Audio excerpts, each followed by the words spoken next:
Hashtag #EndSARS is back in the news, even though by now most Nigerians know that the unfortunate story of Kolade Johnson, which took place in Mangoro area of Lagos, involved the anti-cultism squad and not SARS. It, however, beams the light on the police again and the need for reforms. That's our big story. You're welcome. I'm Ini John Mekwa.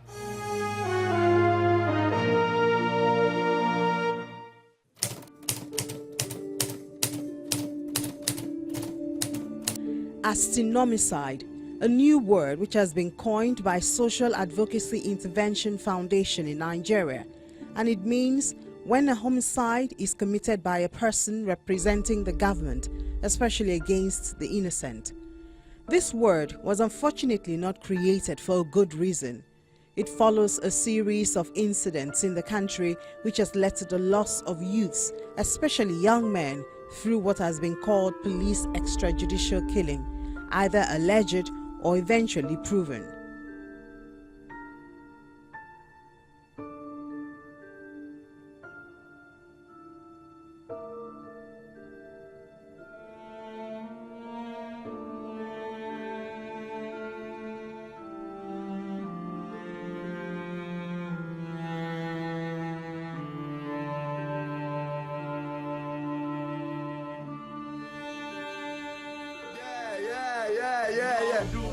Yeah, it's a kilo there, yeah, based on, you know, I did tell you, boss, not be lies.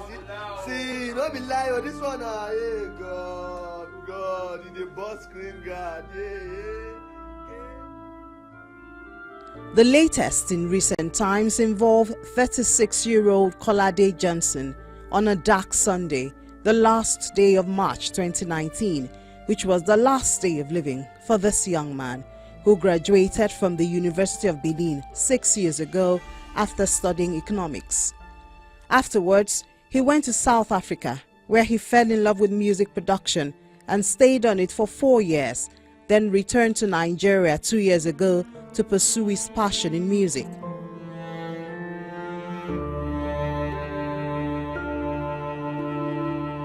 No one knew that this pursuit would be short-lived, but worst of it all is that it would have no input in the training and shaping of his son, who is just 3 years old.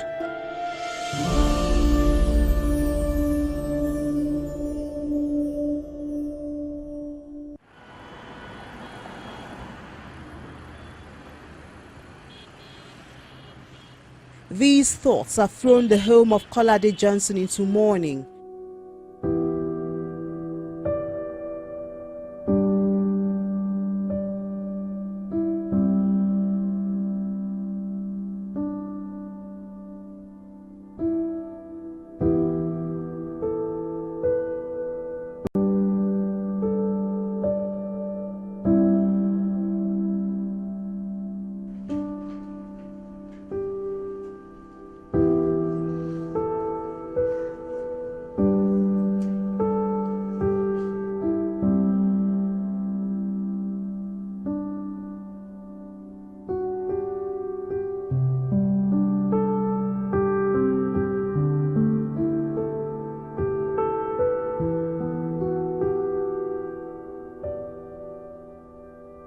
Father, mother, sisters, aunties, uncles, and even neighbors have lost their smiles and only console themselves with fond memories.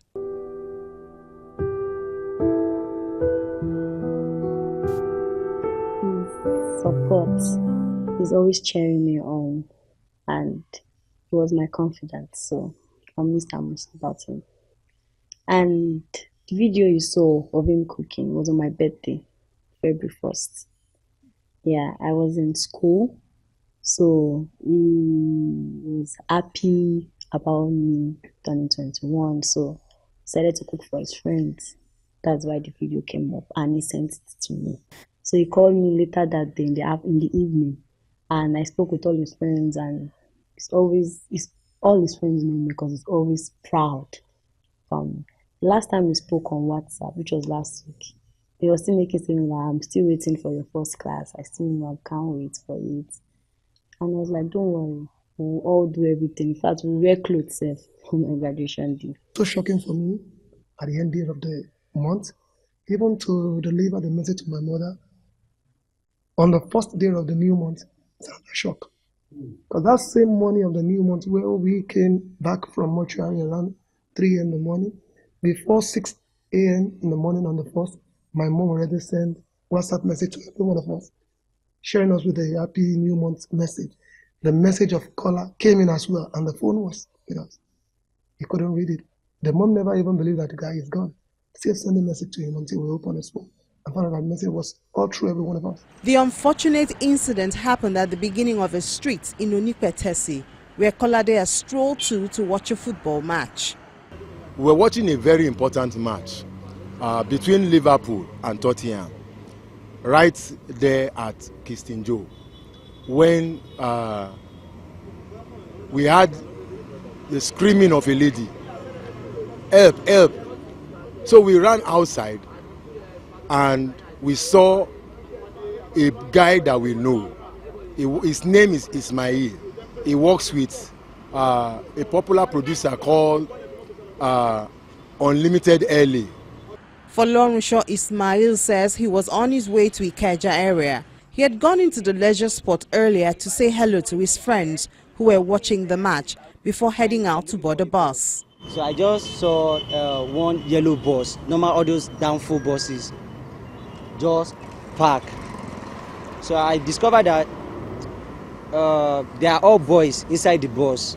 So I was like, even there was someone with me. I was like telling the person, no, don't let us enter this bus. Say they are all boys. Let's look for another bus. So along the line, I just see one guy came down and another guy too came down. I thought maybe they just drop at this bus stop. They want to drop at the bus stop. So they came close to me and grabbed me. Those two guys, they are not with uniform. They are mufti. So when they grabbed me, I pushed the person that I thought maybe they are kidnappers because just normal yellow bus. Say I pushed the person and the person ran into the bar. Along the line, two guys came down from the bus with uniform, with gun. So okay, I say, okay, where is your office so I can tell my people that SARS, they arrest me, they can know where to find me. Because I asked that question, they started beating me, dragging me to the bus. Along the process, during that time, the person that ran inside the bar said, they've arrested Ismail. So everybody started coming outside from the bar. Mr. Nana says he was part of the football fans who rushed out. We came out. This is somebody that lives, is a neighbor. He lives on the same street with us. So we all came out and we went to these men. They were mufti, very dirty. And we asked them, what is happening? What is the problem? What has he done? So we asked them, what has he done? They didn't answer us. They were beating him, dragging him, to the extent that they tore his clothes, the clothes on him. So when we now approached where the bus they were taking him to, it was painted this Lagos State color. So we got to that particular junction and we discovered that the bus does not have a plate number. Because we wanted to take the plate number because these people did not identify themselves. It was then someone came down from the bus and with a rifle, he shot into the air. He was putting on a black polo, and he shot into the air. People were afraid, they ran back. But some of us were hiding somewhere because we really want to know if these people are armed robbers, assassins, or policemen. So all of a sudden, where myself and Kolade stood over there, there's the taxi park over there. Kolade stood right beside me. We didn't say anything. I was even the one that asked, where are you taking him to? Because when I saw the man in black polo, written at the back was Lagos State Anti-Cultism. And I believed, yes, this is a policeman. I now asked a question. I said, where are you taking him to? What has he done? I didn't say more than that. Kolade didn't talk. I was the one that spoke. The next thing I saw was he pointed the gun at us. and he shot twice. I didn't even know the bullet touched Kolade, but I heard the sound of the bullets, the side the one they first shot up. And Kolade didn't even know at first. It was later he now said, I did die. So he was just going backward. As I saw him falling backward, I now looked at him. The white jeans trouser has turned red. Blood was flowing. Immediately I shouted help. So the boys around someone courage. Immediately the man took off. The boss took off. Boys around someone courage, and they were looking for taxi that would take him to the hospital. The attempt to save Kolade's life did not pay off, as witnesses say he gave up before they got to the hospital. Meanwhile, Ismail says he had been taken away along with others in the bus. Some of them were, however, dropped off along the way, and he found his way home, unaware that Kolade Johnson was already dead.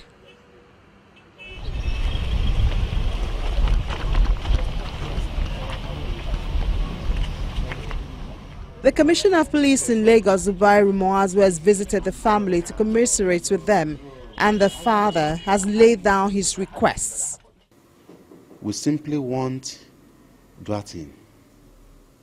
1, the killers be brought to book, taken through the procedure of trial, and be given the deserving judgment. That's 1. Then 2, we want the police authority to put up an exercise that future recurrence will be made impossible. When the force itself rise up to tackling and fishing out the bad elements in their midst. So this is a step into that. Then let all the authority who have the opportunity of carrying weapons put their personnel in order. Let them give them a special training. We may visit to other good countries. They hardly use weapons to kill innocent people. Even the criminal, when they are sure that this is criminal, their primary aim is to apprehend, not to kill. My brother, these are things that I witnessed myself in other countries. So they will not want to just kill you until you confront them with weapons. Even at that, they will only want to disarm you. That is in good countries. And we want our country to be that good. It's not a thing that is unattainable. The police have started the process of fulfilling the request of the family by parading the suspected officers. Their identity have been made public as Sergeant Godwin Oji and Inspector Ogunyemi Olalekan. We had a distress call that we should move to Mangrove. So on getting there, we saw some group of guys smoking in their hand. We called their cultists. So we effect an arrest there. So suddenly they mob us, me and my boys. They mob us there. So in terms of escaping them all around, so I fired up. So I didn't know how he got to meet the boy in question that was shot dead. I don't know. But I only fired one up. Judgment has been given in the orderly room trial of the officers, and the accused officer, Inspector Ogunyemi Olalekan, has been summarily dismissed. The team that was on that spot on that fateful day went on official duty, quite all right. They had a distress call and they went there, and they actually made some arrests. Police officers doing arrests should tell the relations, whoever is there, that this is where they come from. Before any policeman makes an arrest, he has to identify himself properly as the person going to arrest and tell him why he's being arrested, and then tell him the unit, the formation, and where he comes from. The rules of engagement for firearms is very, very clear. The police officers are trained, they know it, they know when they can engage their firearms. Force Order 237 is there and is still in force. And anything short of that will not be condoned by the Nigerian Police Force. So nobody will protect that policeman, nobody will hide him. He's going to face prosecution like any other person who kills somebody in this country. However, the approach of the police is not totally satisfactory to advocacy groups, one of which is led by Segun Awosanya. First of all, when police find out that an officer has erred by killing people while in service, they dismiss that officer. And then the officer faces the normal charges of murder or what have you, while the police absolve themselves. But what happens to vicarious liability? Vicarious liability is obtainable, obtains where my driver sent to pick somebody up from school, in the process of going there, he runs over a child, it becomes my responsibility, despite the fact that I'm not the one behind the wheels, because he was working with me as at that time. He was under my obligation as at that period, and I'm responsible. So the police also should take responsibility for each time police officers who are under their command commits this kind of offense.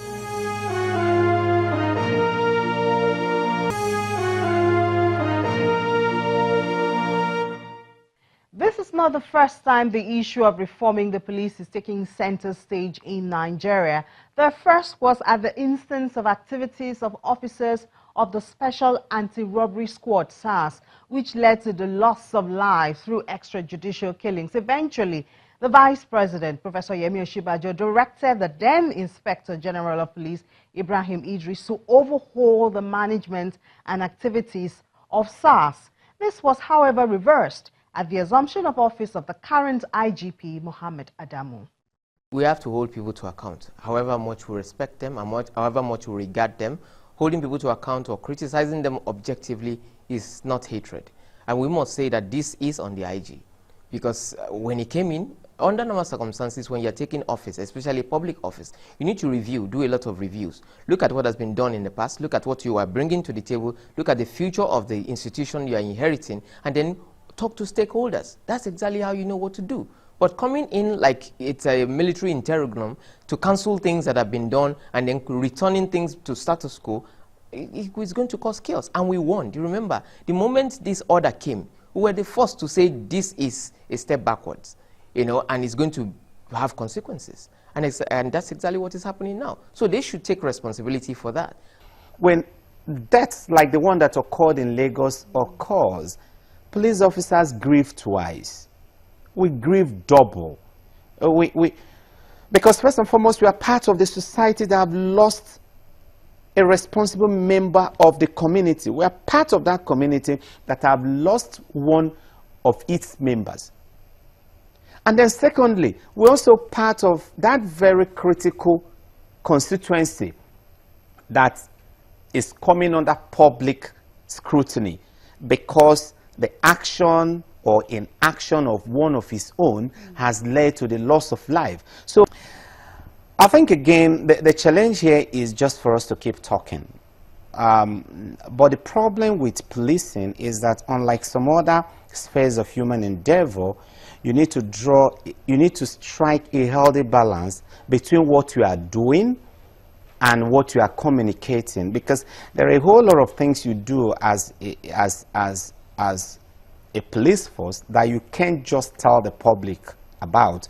Policing is a service organization, it is a security organization, it is a law enforcement organization, it deals with public safety, it deals with justice administration, it deals with intelligence, it deals with national security.